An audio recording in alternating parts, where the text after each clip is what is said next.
Farm house रे पोता जाइतिबा हाथी को हिंदोल वन अधिकारी द्वारा उद्धार। ढेंकानाल जिला Hindol NSC Charanpur farm house रे एक बणिया हाथी को विद्युत द्वारा मारी पोति देइतिबा घटना सारा राज्य में चांचल्य सृष्टि करिछि। खबर प्रकाश जे अवसरप्राप्त सैनिक प्रमोद कुमार राज तक फार्म हाउस रे थिबा आंब तोटाके बारंबार हाथी आसी नष्ट करुथबाकु फार्म चतुर्पार्श्वे सोलार सहित विद्युतर संयोग करथिले। बणुआ हाथी आंबतोटाकू पशिबा क्षणे से विद्युत संस्पर्श आसी से स्थान में मृत्यु होता। यापर फार्म मालिक ए घटना को चापी देवाकू जाई तार जड़े जगुआली और जड़े जेसीबी ऑपरेटर साहाय्य से मृत हाथी को पोति देथिले। विशेष सूत्रु खबर पाई हिंदोल वन विभाग रेंजर त्रिलोचन देहुरी टीम सहित तुरंत फार्म रे पहुंची फार्म को सील करने सहित विद्युत तार और जेसीबी को जबत करिसेंती। मृत हाथीटी माखन प्रजातिर बोली वन विभाग स्पष्ट करिछि। चढ़ाऊ संपर्क कार्यक्रम में मजिस्ट्रेट भाव में अतिरिक्त उपजिलापाल विश्वजित राउत, अतिरिक्त तहसीलदार जितेन्द्र विश्वाल, ढेंकानाल डीएफओ ललित पात्र, हाथी विशेषज्ञ अरविंद माझी और अन्य वन्य कर्मचारी उपस्थिति में पशु विभाग डाक्तर मृत हाथी शव व्यवच्छेद करते। यापर पुणी हाथीटी को सेठे पोति दि जाइथिला। ए घटना सत्यासत्य को पर्दाफाश करा जाय बोली स्थानीय लोकंक दाबी रही। ए घटना के संपृक्त आसामी प्रमोद कुमार राज, जेसीबी ऑपरेटर और फार्म जगुआली को फॉरेस्ट रेंजर अटक रखिछंती। investigation ବର୍ତ୍ତମାନ କଲୁ with veterinary officer and electrical inspector ଆସିଥିଲେ। ଶେଷ ଏଟା 30 ରୁ 40 ବର୍ଷ ଭିତରେ ହେବ ଆଉ ଏଟା ମାଖନା ଯାହାର ଦାନ୍ତ ନଥାଏ। सर केते दिन 2 ରୁ 3 दिन ପୂର୍ବରୁ ଏଟା ଡେଥ୍ ହେଇଛି ଏବଂ ବରିଆଲ ହେଇଛି।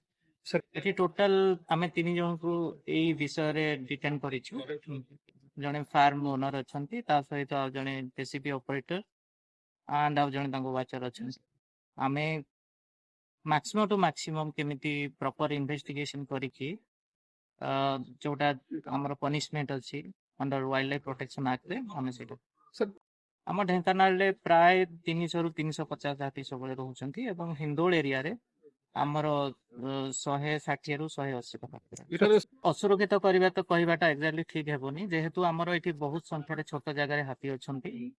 हाथी मनीष लड़ाई चली से आम एठी 90+ स्क्वाड भी आमर अछंती, ता सहित रेंज ऑफिसर एवं अलग स्टाफ भी आम एठी डिप्लॉय करछि। गोटा वर्तमान एलिगेशन आसुची सेटा आमे विथ रेवेन्यू डिपार्टमेंट प्रॉपर्ली आमे मैप करिवु एवं जदी किछि एनक्रोचमेंट अछि आमे तार देखंतु एटा टिके रिमोट जंगल साइड एरिया अछि। ता सहित this is a deliberate case, तो से माने बुधे राति रे एटा सब करिसंती। सेथि पे हम स्टाफ हटा जानि पालेनी, बट इमिडिएटली गोटे दिन पर आम इंटेलिजेंस रु आसिकी एता इन्वेस्टिगेशन करिकी ताको डिटेन कर डीओफओ अन्य समस्त जो मान रहा कथा प्रोसीजर अनुसार समस्त प्रेजेंस रे आम जो गातटा को खोलिला गोटे हाथी को सेठी मारिक पोति दि जाइए। पोति देला आम पोस्टमार्टम आमे कलु आउे परवर्ती जहाँ तो पोस्टमार्टम रिपोर्ट जहाँ से अनुसार जानी हम जे मृत्युर कारण। ता सहित एठी आमे एई फार्म हाउस रो ओनर तार जने वाचर जे जो जेसीबी डाडी व्यवहृत होइथिला गात खोलिबारे एवं हाथी को पोतिबारे से जेसीबी ऑपरेटर, जेसीबी आउ गोटे मोटरसाइकिल एगुड़ा सब डिटेन कराई। 3 जन लोक आ 2टा गोटे बाइक आ गोटे जेसीबी डिटेन करी आमर तदंत चली। आम चेष्टा करूँ गोटे भेरी स्ट्रॉन्ग केस डेवलप करी जी भी थाउना कहीं जमी कठोर कठोरतम दंड मिल से चेष्टा करुच्छे।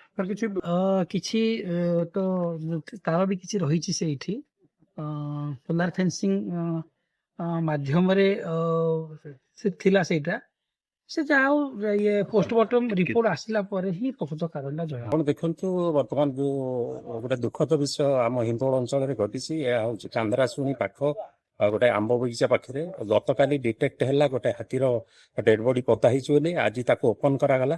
ए ओपन जो करागला ये देखागला ये गोटे आमर जो हाथी मानकर प्रजाति अच्छा गोटे आपण मैंने जानी गोटे मेल आ गोटे फिमेल आ गोटे माखना प्रजातिर।